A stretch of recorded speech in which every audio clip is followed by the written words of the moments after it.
Ya, qadarullah saya tuh ke Jepang sebagai guru ngaji dibawa oleh Konsulat Indonesia yang sedang ditugaskan ke Osaka. Jadi sebagai guru ngaji sebetulnya tidak dibekali bahasa lain kecuali bahasa Indonesia saja kan. Jadi nggak bisa bahasa Inggris, nggak bisa bahasa Jepang. Nah, ketika di Jepang memang terdengar ada guru ngaji, maka dari mulut ke mulut jadi dikenal. Oh, dia guru ngaji? Saya ke Jepangnya itu sebagai guru ngaji. Oke. Guru Iqra. Kenapa ketemu gitu kan? Saya ke Jepang dulu, jadi ketemunya di Masjid Jepang Kobe. ngajar ngaji? Ngajar ngaji di Masjid Kobe. Sebetulnya saya guru privat di sebuah keluarga. Di Indonesia? Di Indonesia, kemudian diajak ke Jepang. Untuk ngajari guru ngaji? Ya, melanjutkan. Boleh nggak saya tahu kenapa? Karena gaji lebih gede? Enggak. Waktu itu kan kita ngajar satu keluarga, terus tiba-tiba beliau bilang, Bu Pur, kita mau ditugaskan sebetulnya mau ke Amerika sebetulnya awalnya. Nanti di sana kan nggak ada guru ngaji, anak-anak belum pada bisa ngaji gitu. Bu Pur ikut ya gitu. Boleh Pak gitu. Saya pikir bercanda. Ternyata beneran di provide di semuanya gitu. Tiba-tiba udah dibikinin visa dan sebagainya. Pas mau berangkat, udah berangkat bareng ke bandara. Ternyata visa sama sih ke Amerika, tapi di last minute itu mereka tukeran sama temennya. Jadi temannya yang dikirim ke Amerika, beliau ke Jepang. Jadi memang nggak ada pikiran sama sekali bahwa saya harus pergi ke Jepang karena visanya masih ke Amerika kan, lupa diganti. Bahkan saya Bu Pur maaf gitu, Bu Pur tunggu seminggu visa jadi ke Jepang, nanti berangkat sendiri. Oke. Jadi seumur hidup nggak pernah keluar negeri. Oh, itu pertama kali keluar negeri dan nggak bawa duit sama sekali juga karena barang saya sudah masuk kan ke pesawat. US ya? Enggak ke Jepang, tapi kan ke Jepang, tapi orangnya nggak bisa pergi karena visanya masih nyangkut. Masih bisa ke Amerika. Dan nyusul seminggu kemudian. Iya, dan itu sendiri dan wah itu juga spektakuler di perjalanan itu. Tapi yang saya bawa itu Quran aja. Karena kan barang udah dibawa semua, cuma satu tas kecil isinya Quran. Nah, di sepanjang jalan tuh baca Quran terus. Kanan kiri saya, Masya Allah, ini orang Jepang, yang satu bisa bahasa Inggris, yang satu bisa bahasa Indonesia. Mereka itu seperti malaikat lah, yang menolong saya sampai ke Jepang, yang mengkhawatirkan saya, yang menulis. Saya kan nggak ngerti sama sekali menulis apa sih visa masuk itu. Intinya itu pasti ada rahasia Allah, saya dikirim ke sana. Makanya ketika sampai di Jepang, ya Allah, saya disuruh apa nih? Karena saya baca Al-Quran, kayaknya saya harus mengajarkan Al-Quran ke anak-anak di Jepang gitu. Intinya kita buka TPA di Masjid Kobe, kemudian anak ngaji di situ. 1,5 tahun di sana, saya harus belajar bahasa Inggris secara otodidak. Karena kan studentnya itu mixed marriage, yang belajar ngaji di Masjid Kobe itu kan. Dan banyak teman-teman student juga yang ngajarin saya bahasa Inggris. Jadi kalau nggak tahu, tanya temen yang student apa yang lagi belajar di Kobe Daigaku atau beberapa universitas di sekitar situ. Jadi sejak itulah saya merasa kayak ini ada misi besar yang Allah tugaskan untuk saya. Saya terima. Masya Allah, luar biasa. Pada waktu itu Sensei sudah jadi imam? Dan saya nggak tahu sama sekali beliau itu siapa. Belum. Beliau masih student kan? Oh iya, masih student. Oke. But we met in Kobe Masjid. Oke, bagaimana perjalanan akhirnya menjadi... Ketemu. Iya. Perjalanannya bagaimana perjalanannya akhirnya menjadi seorang sensei kan? If we learn about Islam or Muslim, I learn about Islam ya. Tapi saya tidak pernah pengen menjadi seorang ustadz ya, atau saya pengen menjadi seorang imam. You know what I mean? When I talk in bahasa, ketika saya belajar Islam, apalagi di negara yang benar-benar minoritas, bisa belajar aja suatu kebahagiaan untuk saya ya. But bagaimana bisa sampai akhirnya menjadi seorang sensei? Okay. Like this, it took like more than 20 years to become like this, which means just I revert to Islam, and then the first 20 years, like I'm struggling how I can practice Islam first, how I understand Islam and practicing, because in Japan that time is still not many Muslims, not many masjid, no halal food, it's difficult. However, in my mind, I have always have intention. This message of Quran or Islam should be conveyed for everybody because it's so important. Yeah, it's not only talking about dunya but akhirah. is a main issue. So that's why I have to, if I understand correctly, why I keep myself this important message. It's very important. That is dalam hati. I always keep this mind. So one day I have to convey. So, but I keep, like practicing, maintaining my iman, and then I look for, waiting for opportunities. And the year 2015 and September, I still remember after Hajj, we make a Hajj, we perform Hajj together. After come back, we met Dr. Zakir Naik. I think you know the... Oh, you met Dr. Zakir Naik. Yeah, he came to Japan first time. And he made like a safari dawa, like visiting Hiroshima or Kyushu and Tokyo, Kyoto, for example. And then we met directly in Tokyo Jami, previously called Tokyo Mosque. Then he invited informally, like a leadership, the Muslim organization. That time, I have already watched his TV, the Peace TV. Oh yeah. Yeah, Peace TV. I have already watched. When I visited Bangladesh, before that. Then I was so curious about his speech. His major is comparative religion, about similarity between Christianity and Islam, and similarity between Hinduism and Islam, and even talk about Buddhism also. So maybe when I translate his contents, the video content in Japanese, it will be very good impact for the Japanese audience. So actually, while I'm working in Japanese company at that time, after work, I just start translating his speeches from his YouTube channels. Oh, okay. Yeah, the intention is to inform the Japanese public that what the main message of Islam. Yeah, that is La ilaha illallah and Muhammad Rasulullah. These only 2 points. Because his main emphasis on only this point about Shahada. What does it mean? Okay. Yeah, so I was just getting interested and start translating. And while I'm translating, on the way, almost I going to finish a translation and publish, Dr. Zakir Naik came. We got that news. Okay. All of a sudden. And of course, I have to meet him.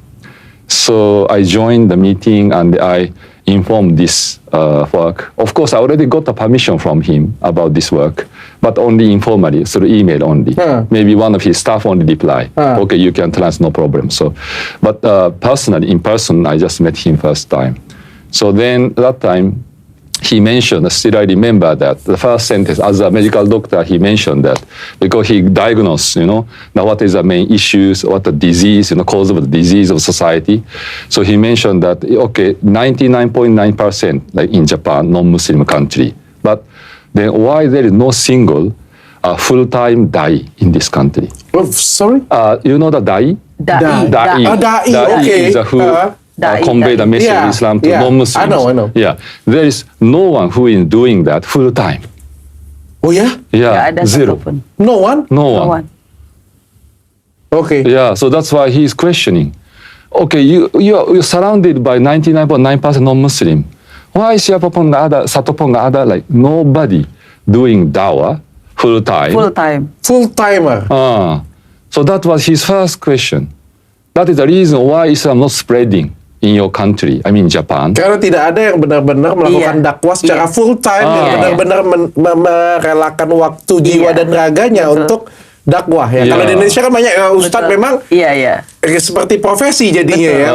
Memang ustadz nggak ada kerjaan lain, memang ya berdakwah keliling gitu ya. Di Jepang tidak ada. That time, yes, 2050 tidak ada. Okay.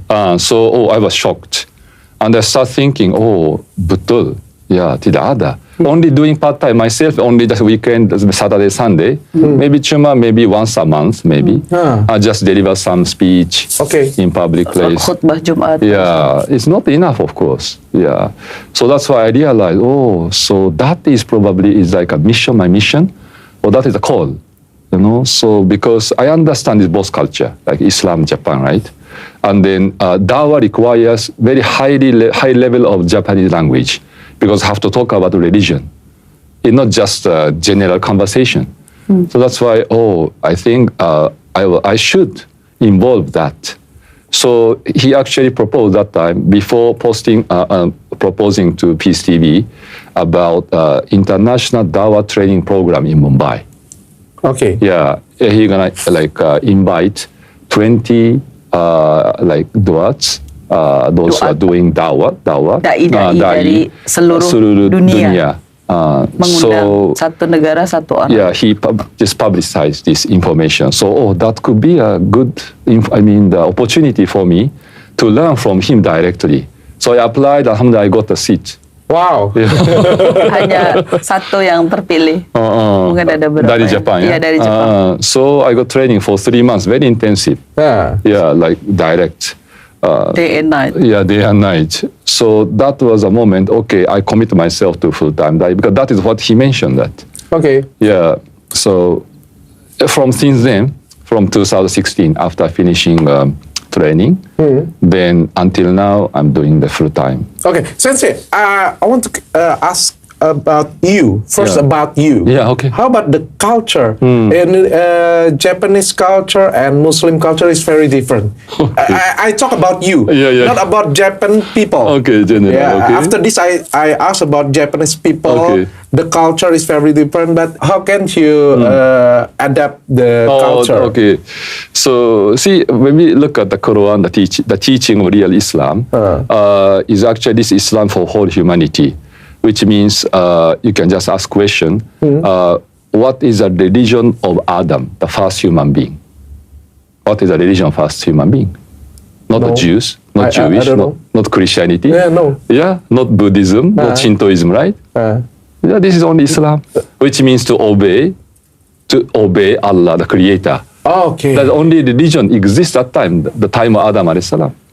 Right? Okay. So that is the first religion, and the only religion actually according to the explanation of Allah subhanahu wa ta'ala in the book of Allah, right? Quran. Okay, so then we are the human being, which means we are all the sons and the daughters of Adam. We are all the one humanity. Okay, we are all brothers and sisters actually. Then there is no such so-called Arabs or not Chinese or Japanese, American, Europe. That is later. Beginning only just we are sons or daughters of Adam, children of Adam. Yeah. Okay. Then Quran is like a constitution for the humanity, for all human beings, how to live as a human being. Yeah. We have a constitution in Japan. This is how to live as a Japanese people, Japanese residents, Japanese citizen, right? Maybe Indonesia has a constitution how to live as an Indonesian citizen and Indonesian residents, okay? So, but the Quran is a constitution for whole humanity, how to live as a human, how to be a human being, real human being. So teaching a purpose of life, right? Where actually we come from and where we're going to. This is very fundamental because existential questions is answering. It's a very fundamental, point. So once we understand this fundamental point, then from inside, not outside, change will happen. How to be good. Basically, this is only the point. Allah only talking about how you're supposed to be good. You know, when we follow the order of Allah, you become nothing but a good person. You know? Okay. Yeah, that is a basic teaching. That's why that is something very universal. Universal, okay? We are just following some differences about makanan, baju, yeah, like how we deal with people, like in social manner. These things are all superficial ones. And then different from place to place, culture to culture. I said that the Islam is like a water, okay? And each culture has like a case, like a basket, like a glass, different shape. This culture has like this kind of shape of glass. Indonesia, for example. Japanese has like this kind of square, for example. India has like a triangle shape. Different shape of the glass, for example. But water can fit every glasses. Okay. Yeah. So that's why if you look at Islam is very flexible, talking about very fundamental teaching. However, our superficial, like what we can see, is a variety. You can see, yeah? Someone wearing topi, someone not, someone wearing like jubba, right? It's culture. It's a difference. So you can find the thousands of differences. But Islam do not focus on that differences.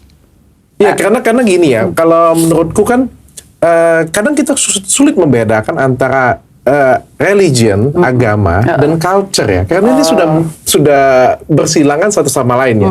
Apalagi kan Islam ini sebenarnya culture-nya itu kuat banget di Arab ya sebenarnya ya, orang Arab dan sebagainya. Sedangkan kan mayoritas kalau misalnya Asia, Jepang, Cina dan lain sebagainya, Korea gitu kan, itu kan culture-nya itu berbeda ya. Memang culture-nya lebih ke Buddha ya, Buddhism ya. Kan pasti menjadi suatu tantangan dong ketika kita belajar, kan kita culture-nya berbeda. Contoh di Indonesia ya. Di Indonesia ini kita panggil orang tua kan mama, papa. Nggak bisa kita panggil Purwanti. Kalau di luar negeri kan itu hal yang biasa aja gitu, kan ada culture di situ ya. Nah ini kan waktu belajar kan pasti ada kesulitan. Ini baru kita ngomong diri kita ya, belum kita ngomong secara masyarakat secara umum di Jepang. Contoh lagi aku masuk lebih dalam, mungkin nanti aku akan tanyakan. Jepang ini kan semuanya modern.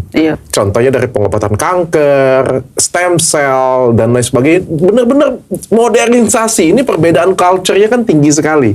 Antara Jepang dan juga agama Islam. Bagaimana senseinya itu? Actually, sorry for interrupting. In terms of science technology, yes, it's advanced. Yeah, I can explain that. I mean, why are you still following the religion which is very old-fashioned, right? Yeah, like something like that. Something like, why still following the religion? Because the culture of Japanese is very modern. It's true. Yeah, I understand your question. But you see, human being, as a human being, civilizational point of view, we are developed physically. Physical development, what we can see, maybe economically, right? But as a human being, morally or ethically, how much you actually, developed is not much. Maybe our ethics or morality deteriorated, maybe, compared to the old generation, you see? But as a human being, not we are living physical, but spiritual and then morally, socially, right? Human being. So we need integral personality or teaching, not just physical, psychological, the technological or scientific development, because the key is the human being, this Oranya. Okay. Yeah, so that's why always, anyway, any place, we need teaching of morality or ethics or the religion. Religion is talking about unseen, especially. Answering the existential questions which no other human being can answer. The philosopher cannot answer. Dalam banget ngomongnya. No, I'm sorry, I'm just going so deep. Gimana, bisa dipersimpel? Kalau saya paham pertanyaan dokter. Jadi kalau bagi beliau deh, boleh cerita tentang beliau? Boleh. Jadi bagi beliau itu, katakanlah berdua aja sudah berbeda kan. Saya orang Indonesia, dari mana, udah. Jadi beliau tuh menerima setiap perbedaan itu pasti ada hikmahnya dan lebih fokus apa yang sama gitu. Jadi meskipun kulturnya kan beda, tapi kan sudah mengambil keputusan pedoman hidupnya tuh ini gitu kan, sudah memutuskan kan. Jadi apa yang sudah Allah perintahkan untuk seluruh makhluk kan, bukan hanya untuk orang Jepang aja atau untuk orang Arab saja kan. Quran ini kan rahmatan lil alamin. Maksud Islam itu sendiri rahmatan lil alamin. Jadi mengimplementasikan apa yang tertulis dalam Al-Quran tuh yang ketemu hanya persamaan. Jadi persamaan dengan orang Cina, persamaan dengan orang Jepang, persamaan yang ketemu gitu. Jadi bagi dia perbedaan itu masalahnya apa gitu. Karena kan memang sudah sunatullah, sudah kodratnya Allah tuh menciptakan banyak perbedaan. Kenapa? Untuk saling mengenal satu sama lain kan. Maka dengan satu buku ini sebetulnya sudah mencakup seluruhnya gitu, sehingga perbedaan itu tidak jadi soal lagi. Tapi artinya tidak ada kesulitan untuk mengembangkan Islam ini berarti di Jepang ya? Alhamdulillah, there is no difficulties. Just I want to add, sorry, just I have to mention this. Okay, now in Japan, maybe scientifically, maybe technologically advanced, but there are so many people who are sick mentally. Mentally sick. Mental disease is increasing, and we call the loneliness. The people die alone. Do not want to interact with other people socially. Angka bunuh diri itu so, kan bunuh diri juga. The suicide. Tinggi, ya. Kenapa? That's a human weakness. So we need some, the nutrition to our heart, our spirit. Cleanliness, So otherwise become like that. The mentally sick. So that's why Islam has a solution. Do you have any rejection about Islam in Japan? A rejection because since I'm doing dawah, I could say 90% rejection. Oh yeah? Yes, of course. Yeah, that is the prophetic way. What kind of rejection? Rejection means, for example, basically dawah means is to call or to invite non-Muslim to Islam. Okay. Yeah, but invitation is rejected. I mean, I don't want to come. yeah. For example, after I explain the basics Only of that? Islam. Yeah, I Gak mean, pernah dibubarin? no. I mean, that is the Enggak. one aspect of dawah. It's by word. Explaining Islam, and do you want to, like take shahada, okay. or do you want to become Muslim? Rejected. It's normal because every prophet's experience like that. It's normal. Oke. Yeah. Jadi menolak untuk percaya Islam atau mendengarkan ya. Tapi kalau misalnya rejection seperti perizinan atau rejection dari pemerintah atau What about from rejection the dari government? Yeah. So now the different perspective. I mean, the rejection in terms of practicing Islam. I mean, for myself, for example, it's very less. Why? Because by constitution, by law, Japan is freedom religion.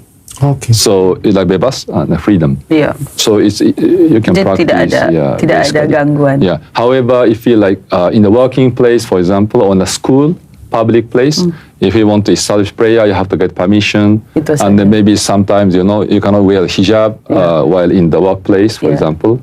There are some rejection. You cannot do like that, in this place, for example. Yeah. But this is very minor one, I believe. I want to know that about masjid in Japan. What do we call masjid in Japan? Mosque or masjid. Masjid. Masjid. Masjido. Is it Masujito. Masujito? Hai. Masujito. Okay, hi. Hi. Masujito in Japan. This is like apa ya kita ngomongnya? Bukan apa namanya, ada pengeras suara. Oh iya, the Azan. sound system. The sound Can be- system. There's azan. How about in Japan? Japan, it's not actually allowed. I mean, the not allowed. neighbor will complain. Okay. Yeah, reality. Yeah. Most of that foreigner, Foreigner, yes. Muslim and foreigner. Yeah. Okay. I heard about Tonari no Muslim. What? Yes, what, yes. what is Tonari this? Muslim, tetangga Muslim? Tetanggaku. Is this a kind of food? No. Tonari no Muslim. No, it's a Tonari event itu name. tetangga. Oh, my okay. my neighbor, my neighbor Muslim. Tonari no Muslim. Muslim. Tetanggaku Tetanggaku seorang bukan Muslim. Oh, tetanggaku seorang Muslim, bukan no Muslim. No itu bukan No, itu, tidak ya. Oh, no. kepunyaan. That is no means of. Oh, yeah. No itu kepunyaan. Jadi Oh, Tonari okay. no Tetanggaku Muslim. Iya. Okay, what is that? Okay, judulnya. that is the title of the event. event. Kita So- buat event dengan judul ini. Yeah, we started in Chiba. I'm from Chiba Islamic Cultural Center. Chiba just next to Tokyo. And then we started that event. Why? Because it was 2023. Just we heard a lot of news about, in Europe and then America, US. There is a conflict, between Muslim immigrants and then the locals, citizens. So we observing maybe in the future in Japan also we experience probably the same issue, like a division between Muslim immigrants and the locals. So to prevent, maybe we need to promote more communication, more mutual understanding before it happens. So as a preventive measure, we started Tonari no Muslim, it's a neighborhood, our neighbor Muslim. Okay. Okay, now number Muslim increasing as I mentioned, 330,000, and maybe more. And more than half of them are Indonesian.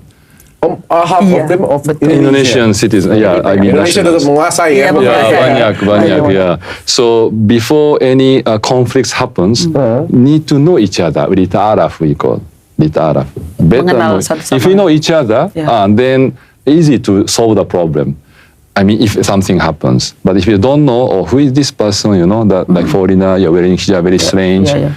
maybe thinking very something wrong, like a presumption, create a fear to the non-Muslim. So we create like a opportunity event. Non-Muslim, Japanese non-Muslim, and the Muslim, the foreigner, they meet each other, and then just to make us networking, talking, casual, Makan bersama. ya Cerita sama-sama. tentang kultur budaya. Okay. Yeah. We create this kind of event, and Okay. of course we introduce the basics of Islam in Oke, Japanese. memperluas dan memperkenalkan Islam. Iya, jadi misalnya gini, saya singkat aja ya maksudnya Yeah, biar yeah. ada. Jadi gini, setiap bagian daerah itu kan punya komunitas Muslim tuh, mungkin dari Bangladesh, Indonesia atau Malaysia atau negara manapun. Nah kita kerjasama dengan komunitas ini untuk bikin event Tonarino Muslim. Nah setiap komunitas pasti punya teman orang Jepang kan. Nah orang Jepang itu kita undang untuk makan bersama dan ngobrolin masalah budaya. Nah misalnya bercerita tentang Indonesia pasti kaitannya dengan agama mayoritas tuh Islam kan. Nah, nanti bagian tentang Islam itu apa dan Al-Quran itu apa, nanti Sugimoto Sensei yang akan menjelaskan. Nah, di situ chance untuk menyampaikan Islam itu apa kepada penduduk Jepang secara umum kan. Jadi saat itu orang-orang Jepang jadi tahu dari sumber yang jelas gitu, bukan dari, kalau dari foreigner mungkin salah ngomong karena kan nggak bisa bahasa Jepang. Karena ilmu agamanya juga nggak tinggi, nggak bisa bahasa Jepang ya. Terus satu hal lagi, kenapa katakanlah tadi pertanyaan dokter itu kok bisa sampai kayak ini? Sebetulnya beliau tuh sejak umur 19 tahun sampai hari ini tuh nggak berhenti belajar tentang agama Islam. Jadi setelah S2-nya tuh di Kobe University selesai, dia ngelanjutin S2 lagi ngambil Islamic Education. Tapi memang belajar di universitas gitu. Kemudian S3-nya tuh ngambil halal industry. Nah, sepanjang perjalanan belajar itu di backup sama ustadz-ustadz lain juga. Mungkin ustadz-ustadz teman-teman beliau yang dari UK, dari Amerika, yang Muslim. Jadi sebenarnya belajarnya kepada banyak guru sebetulnya. Tapi yang memotivasi akhirnya resign dari pekerjaannya dan mendedikasikan seluruh hidupnya 24 jam ibaratnya itu untuk dakwah, itu ketika triggernya itu bertemu dengan Dr. Zakir Naik gitu. Jadi sepanjang hidupnya belajar. Sini udah selesai nerjemahin Quran, sedang berusaha menerjemahkan hadis. Kenapa Al-Quran ini menjadi penting? Karena Al-Quran ini bisa diakses oleh penduduk Jepang, karena ada di Amazon. Ada beberapa translator itu nggak dijual secara umum gitu. Sehingga ketika buku terjemahan tentang ceramahnya Dr. Zakir Naik itu terjual habis, kita tuh kaget, Masya Allah ternyata. Dan itu dicetak berkali-kali. Ini terjemahan dari Quran bahasa Arab dalam bahasa Arab Jepang dengan kanji yang mudah. Jadi kanji itu kan ini dari belakang ke depan juga ya? Dari kanan ya. Dari depan. Dari depan. Kalau Jepang sudah dimodernkan sesuai dengan cara bacanya Jepang ya. Bukannya Jepang kalau komiknya dari belakang. Iya betul. Tapi ini dimodernkan. Jadi ini tuh bisa dibaca dari anak umur SMP sampai orang tua. Karena ya itulah menjadi penting banget itu dalam karena bahasa Jepang, guys. Iya. Jadi orang Jepang tuh hobi membaca. Nah, ketika orang Jepang tuh mendengar informasi yang bias gitu tentang Islam, maka orang Jepang tuh suka rela membaca sendiri, membeli buku Qurannya dari Amazon. Jadi kita nggak jualan Quran, tapi publisher company itu yang mengarrange semuanya. Nah, alhamdulillah ketika kita dapat dukungan dari masyarakat Indonesia dengan berdonasi Quran Translate, nanti kita bisa menjadi jalan dakwah kami gitu. Jadi ketika orang Jepang datang nih, makan, ngobrol, terus di bagian Al-Quran mereka tuh appreciate banget, karena seumur hidup tuh belum pernah yang mungkin dengar Quran aja ngeri, karena image-nya kan tadi kan Islam tuh sama dengan Arab gitu. Ternyata ketika dibaca kenyataannya nggak begitu. Kan boleh baca seluruhnya, karena ini sekali lagi aku sering bilang bahwa Quran itu kan surat cinta dari Allah untuk seluruh makhluk. Jadi orang Jepang juga berhak membaca. Nah, semangat itu yang menjadikan kayaknya harus ada diwariskan ke penduduk Jepang bahwa message dari Allah itu sudah sampai di negeri ini gitu. Sehingga kalau kita meninggal, masyarakat Muslim di Indonesia atau di seluruh negara itu sudah terwakili. Bahwa message itu sampai ke sana. Dan orang Jepang suka membaca, ya betul. Membeli loh. Tadi saya terpikir ya suatu pertanyaan yang bagus ya. Karena gini ya, when you're Muslim, highly educated society, but many people are atheists. Why? So there is no proper teaching of religion, because there is proper teaching of religion. Yes, in school there is no religious teaching because it's secular, very strictly secular. In Catholic there's no. Nggak ada. No Christianity, no Buddhist, Buddhism, nggak ada. no Shintoism, no, zero. Nggak ada pelajaran Agama agama sama sekali. di dalam sekolah. Iya. Yeah, because you cannot treat one religion over other religion. Okay. Become unequal, right? So that's why people complain. The believers, they complain. Why not including our religion? Then we have thousands of religions. Di You Jepang cannot itu teach kan- in the school, public place, right? Oh, nggak ada yang ngajarin jadi ya, dan tidak ada pelajaran itu juga di Nggak sekolah. Iya, tidak ada. So that's why the people's general knowledge of religion is very little. So then naturally they go to science or technology with nothing to do with religion for them. So that's why I become atheist. Atheist means actually on purpose they reject God, but they are more agnostic. Agnostic means They don't know God. Yeah. They are not approaching something unknown because we cannot see the Tuhan. Yeah, we cannot see. So it's believe or not believe, they keep distance. Yeah, not positively they reject God, but they keep distance, indifference. Yeah. Aku pernah ke Jepang ya, Iya, iya. dan I love Japan very much. Aku tuh suka banget dengan Jepang ya. Dan menurutku ya, ini aku pengen bertanya juga ya. Menurutku di Jepang itu kan kebanyakan ateis ya, Iya. atau tidak ada agama ya kita bilang Iya. ya. Tapi di situ negaranya sangat tertib, Betul. sangat teratur, Iya. sangat makmur, Iya. sangat enak.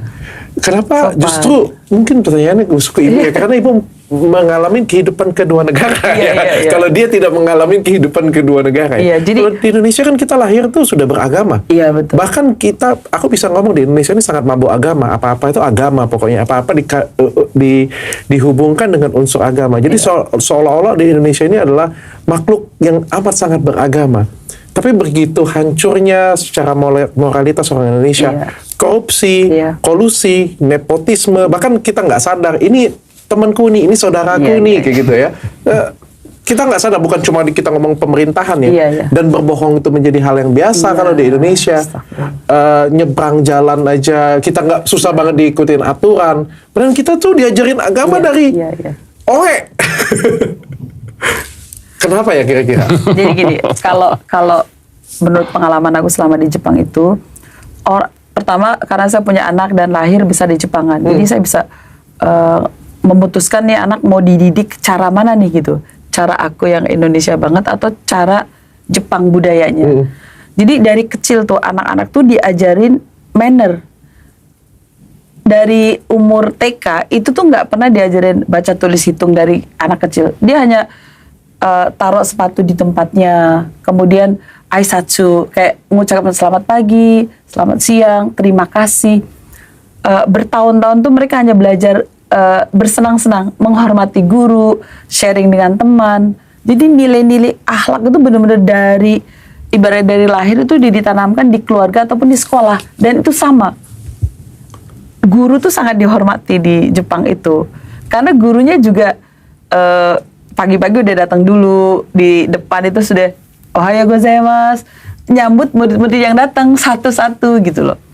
Nah, satu hal bagi orang Jepang itu dia punya pemahaman bahwa dia itu ingin memuliakan orang lain dulu, tidak mau mengganggu. They don't want to disturb other one. Jadi nggak enak gitu kalau misalnya kenapa dia sopan, kenapa bisa keep promise gitu. Kan itu akan merusak satu hubungan kalau dia nggak tepat janji. Dia akan melukai orang lain kan. Nah, orang Jepang tuh sangat menjaga itu. Jadi bagi orang Jepang, kalau buang sampah secara umum kan logikanya tuh ganggu orang kan. Kayak malah aneh kalau ngeliat orang buang sampah sembarang loh. Perasaan dia terhadap orang lain gimana. Jadi mendahulukan kepentingan umum dulu sebelum dirinya sendiri. Nah, tapi kadang ekstrim banget, jadi dia terlalu pressure sama diri sendiri kan, karena mendahulukan. Sementara dalam Islam itu juga kan begitu, namanya istilahnya ithar, itu mendahulukan orang lain sebelum diri sendiri, itu tingkatan keimanan yang paling tinggi itu. Nah, itulah yang menjadikan kekaguman saya, maksudnya Islam dengan orang Jepang tuh matching. Jadi kalau dia mengenal Allah, udah perfect banget, karena dari kecil tuh nilai-nilai itu jadi dirinya sendiri. Namanya bohong itu aib. Nemu barang nggak dilaporin ke polisi itu aib. dapat tips itu aib. Berarti kalau di Indonesia bagaimana itu pandangannya? Ibu yang bisa menjelaskan, Bapak nggak bisa menjelaskan. Nah, kalau di Indonesia, saya sendiri jadi introspeksi diri kan. Kenapa ya? Makanya saya sendiri kayak semacam mendapat hidayah Islam itu sendiri ketika di Jepang. Oh iya. Jadi gini loh, saya memang guru ngaji, hafalannya lumayan banyak, terus ngajarin Quran. Tapi saya tahunya kan bacaan Al-Quran saja dalam bahasa Arab. Saya menghafal, saya membaca Al-Quran setiap hari, tadarus namanya kan. Mindset saya kan tadarus itu dapat pahala. Jelas setiap huruf, satu huruf 10 kebaikan. Bagi aku kayak ngumpulin pahala, dapat baik di akhirat. Tapi saya itu hampir nggak pernah membaca artinya dari awal sampai akhir secara runut. Jadi saya tuh baca Qurannya nanti kalau sempet baca artinya. Udah kayak sepintas tapi nggak difikirkan, nggak ditafakuri gitu setiap ayat-ayat Allah itu. Basicnya kayak gitu, dari kecil kita belajar agama bahkan di sekolah itu pengalaman saya, nggak tahu yang lainnya. Itu guru itu tidak mengharuskan orang tuh memahami bacaan sholat secara arti. Jadi waktu saya pergi ke Jepang tuh belum hafal arti bacaan sholat, artinya secara bahasa Arab gitu. Bisa dalam nih. Allahu Akbar, ya udah hafal Allahu Akbarnya doang. Tidak tahu fungsinya dan pemahamannya untuk gitu. apa. Jadi kita beragama, tapi kita tidak tahu fungsinya beragama itu untuk apa. Secara lebih besarnya lagi ya. Jadi di Jepang itu saya mulai belajar bahasa Arab dengan suami juga. Kuliah bahasa Arab di Jepang. Waktu itu ada lembaga bahasa Arab di Tokyo. Sekarang sudah ditutup setelah COVID itu. Nah, saya tuh sampai merinding, ya Allah, selama ini aku sholat tuh ngomong apa sama Allah, nggak kepikiran, nggak penasaran gitu. Jadi ketika Subhana Rabbiyal Azim itu artinya apa? Ada yang nanya nggak anak-anak sekarang? Nggak ada yang nanya kan? Yang penting hafal Sami Allah liman hamidah.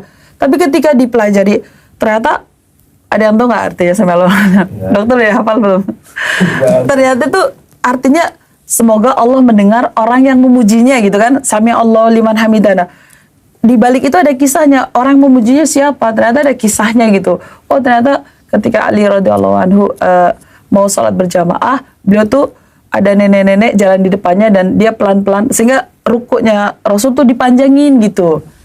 Dipanjang rukuknya nunggu Ali supaya bisa berjamaah. Karena kan ketika sholat tuh mendapatkan wahyu gitu kan. Itu tuh saya nggak tahu sebelumnya, gara-gara mempelajari arti bacaan sholat dari secara langsung dalam bahasa Arab. Yang itu yang bikin aku merinding sehingga saya memulai, ya Allah kenapa ya orang Indonesia tuh baca Qurannya aja udah puas. Memang tidak, tapi kenapa artinya tuh nggak dibaca dengan adab membaca Al-Quran? Kalau orang Jepang itu kan memahami isi Quran dulu kan, terus dia memilih Islam. Kalau saya kan hafalan Qur'annya Arabnya dulu, tapi tidak mengerti isi dalamnya. Makanya bagaimana mungkin orang tidak memahami bisa merubah satu keadaan. Iya. Nah itu aku dapat pencerahan hidayah. Mulailah saya membaca Al-Quran itu terjemahnya secara khusyuk gitu. Maksudnya benar-benar bahwa ini kan kalamullah, kalimat dari Allah yang diturunkan melalui malaikat Jibril kepada Nabi Muhammad dan sampai ke tangan saya kan. Jadinya saya gemeter gitu. Oh, selama ini kayak nggak menghargai Al-Quran. Ya kita hafal baca, ya hafal, oh dapat pahala udah gitu. Tapi ketika ini adalah kamu pesan nggak tahu, dari kamu Allah, ngomong apa aja kamu nggak tahu. Gitu. Wajar kalau banyak orang sholat kemudian tidak mencegah perbuatan nahi dan mungkar, karena dia nggak tahu ngomong apa gitu. Itu yang saya ngomong kemarin dengan Ustadz Felix Shaw. Karena saya pernah ketemu dengan Ustadz Felix Shaw waktu di download, saya bilang, kalau saya bilang, even saya Muslim sekalipun, saya karena saya tahu ya sukanya saya dan tidak suka saya tidak mungkin belajar bahasa Arab saya bilang. Kalau saya belajar bahasa Arab saya ngaji pakai bahasa Arab kayak gitu punya, kayaknya itu bukan saya banget saya bilang, karena saya tahu banget siapa saya bilang. Tapi saya akan baca terjemahannya saya bilang. Untuk apa kita belajar Islam? Tapi kita ketika kayak semua larangannya kita lakukan. Iya. Kayak nggak tahu aja gitu. Jadi Islam tapi masih ngomongin orang.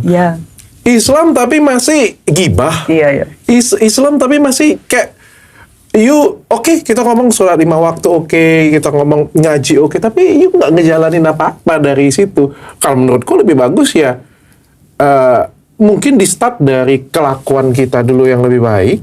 Bahkan aku appreciate banget dengan orang Jepang yang dia punya culture-nya, bahkan sebelum dia Islam sekalipun, dia punya culture itu sudah bagus banget, nggak buang sampah sembarangan. Nilai-nilai itu loh, nilai-nilai itu, makanya pasti harus dirubah dari sistem pemahaman itu kan, pendidikan itu kan. Di Jepang tuh kan bukan nilai, bukan 10 atau 11 atau enggak, tapi komprehensif gitu loh. Jadi anak tuh nggak ada juara 1, 2 juga nggak ada. Setiap orang tuh, student itu dia punya potensi sendiri-sendiri. Potensi itu yang dikembangkan di sekolah itu gitu. Jadi anak itu nggak stres. Sekolah itu tanoshi, maksudnya menyenangkan. Jadi kalau anak-anak pulang dari sekolah juga tanya, kita pulang nggak tanya, tadi ada masalah apa di sekolah, enggak, tapi tadi hal yang menyenangkan apa di sekolah gitu. Jadi ceritanya hal yang senang-senang gitu. Oke, makanya kalau misalnya Islam begitu ketemu dengan orang Jepang tuh lebih matching. begitu, mereka itu lebih matching. Karena apa yang sudah dikerjakan itu udah jadi dirinya kan. Iya. Jadi saya sendiri meskipun lahir Muslim, justru saya banyak belajar dari suami. Sebab Masya Allah, apa yang dia tahu langsung dikerjakan. Kayak natural aja. Lah, ini yang memerintahkan Tuhan seluruh alam kan gitu. Oke. Jadi Wonderful. kalau kamu nggak ngerjain malah dia aneh. Misalnya kalau melihat saya sholat subuh kesiangan, dia heran gitu. Kok bisa ya gitu? Oh, karena orang Jepang disiplin sekali ya. Ya, maksudnya kamu ngomong syahadat tuh maksudnya apa gitu? Oke, lebih tepat janji ya. Kita orang Indonesia kadang-kadang. Gitu. Jadi It's kayak culture ya. nilai-nilai ya, dari kecil itu yang ditanamkan di penduduk Jepang itu luar biasa sih.